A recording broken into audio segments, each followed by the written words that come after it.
Hey guys, how's it going? Welcome to my video. This video is for all you guys out there. You guys are stuck and your car has a no crank, no start issue, and you guys get the message that says key incorrect, or it doesn't detect your key. You guys push this push start button and you guys get those two messages up. I'm gonna tell you guys how to get your car started and get it fixed. All right, so here's what happens.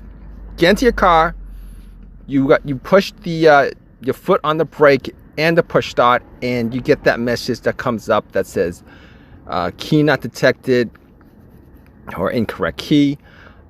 For the most part, you guys might think it might be something huge that you might have to get a toll for and get it figured out, but for the most part, a lot of times when that happens, it's the key in your key fob that is dead or so weak to the point where you guys, where it's not even sending a signal to the car's computer so that you can get it started. So I'm going to tell you guys how to get it started in this situation so you guys can take it to wherever you guys need to take it to get that battery.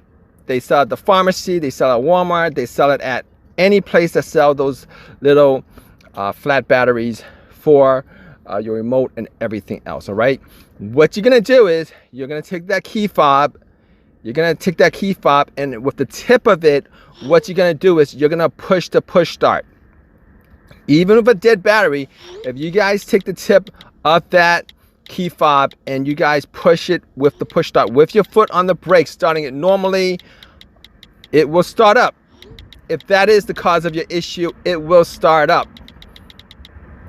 And the reason being is that there is a little, I forget what it's called, but there's a little mechanism on that push start that actually sends out an electrical pulse to the key fob to get to start. So if you guys are stuck in this situation and you guys are trying to figure out videos to figure out what to do as far as getting your car started, try that.